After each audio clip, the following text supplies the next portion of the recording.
Man, what's up, everybody? Welcome back to another episode of EOS. It's 1090 Jake, and I'm rocking with y'all, and y'all rocking with me. And for this video, we're going to be speaking on 178 new court records that have just been released in the Ynw Melly case, specifically the witness testimony of the lead detective against Melly.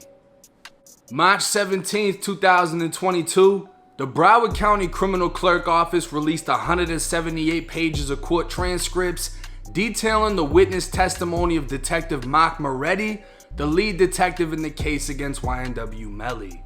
As we all know, Melly stands accused of the 2018 homicides of fellow rappers and friends, Juvie and Sack Chaser, whose lifeless bodies were driven to a hospital by Ynw Bortland after an alleged drive-by shooting. Bortland would be the first arrested in this case, as detectives believed he was misleading the investigation, charging him with 2 counts of first-degree murder and 2 counts of accessory after the fact. Melly's arrest would follow, and 2 months after his arrest, prosecutors filed a motion of intent to seek the death penalty. March 17, 2022, Melly's lawyer would address Detective Moretti, asking what information he had to show the crime committed was for a pecuniary gain, one of the aggravating factors required for a death penalty sentence. For those not understanding the terms, the lawyer is asking what evidence shows Melly financially benefited from the 2 murders. Through a Facebook search warrant and testimony given by Sack Chaser's mom, Sack Chaser was supposed to receive $200,000 by the record label. When asked how that pertains to Melly, the detective stated if Sack Chaser never received the money, he guessed it would go to Melly, as it's money Melly wouldn't have to pay out, meaning it's a financial gain. When the detective was asked how he knows Melly would personally have to pay it out, he stated he doesn't know, and the detective admitted he was just assuming, and there's no other evidence of any financial gain through the murders. Another aggravating factor in securing a death penalty conviction is if the crime is especially heinous, atrocious, and cruel. The detective was asked what evidence he had of this, to which he stated Melly and Bortland killed 2 of their closest friends in cold blood, who were both shot in the head, stating just to kill 2 childhood friends is extremely heinous and cold-blooded, but other than that, there was no evidence. The next factor was the crime was committed in a cold, calculated, premeditated manner. The detective stated the premeditated manner is the method to where they drove to an isolated area that isn't easy to find, with evidence indicating they made it there with ease, were in and out, and without hesitation. The next factor is the crime was committed by a criminal gang member. When asked what evidence determined Melly and Bortland were gang members, the detective stated by their own admissions, meaning because they said they're in a gang, the police believe it.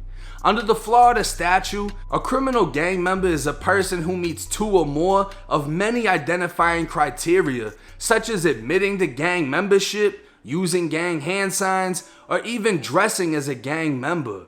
But the flaw within the statute itself is it doesn't differentiate actual gang members from both youth and adults falsely claiming to be gang simply for the notoriety.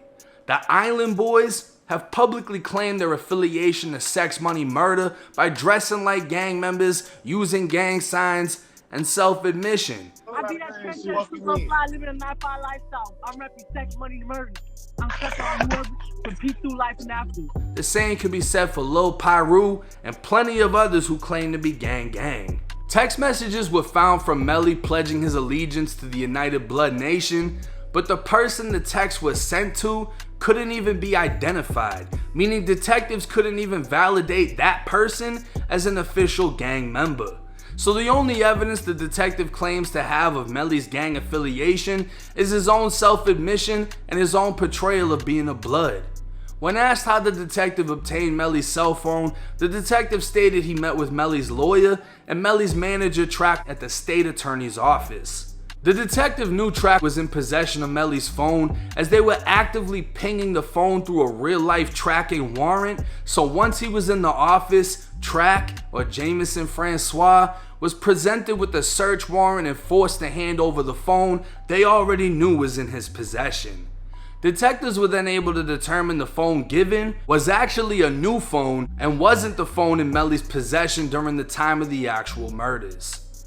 Recently, multiple posts went viral of a social media account claiming responsibility for the shooting and claiming to have been targeting Melly. An Instagram account named Crucial Almighty MC began a series of posts just days after the double murder took place, saying, "We were just aiming at Melly, you got innocent people fucked up." Another post would reply to a comment saying, "You shot at Melly," with the caption reading, "So what if I did do it?" And other pictures of a diss song targeting Melly had a caption reading, "We come aiming at that Jeep."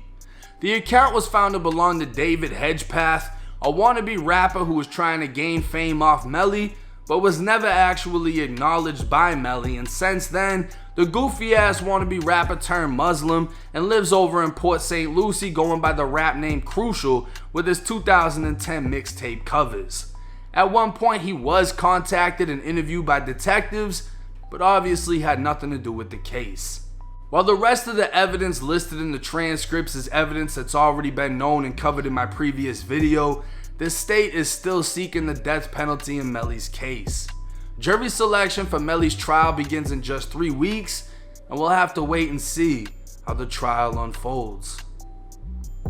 Now, listening to the detective more or less answer the questions given by the lawyer, a lot of it sounds like bullshit, especially the fact that they're trying to seek the death penalty, but a lot of the factors given is assumptions. Oh, I assumed if so-and-so didn't get the money, Melly would get the money. And nothing even said Melly had anything to do directly with the fucking money. But the thing that really pisses me off is the gang statute, that all you have to do is, oh, I can claim blood, throw up bees.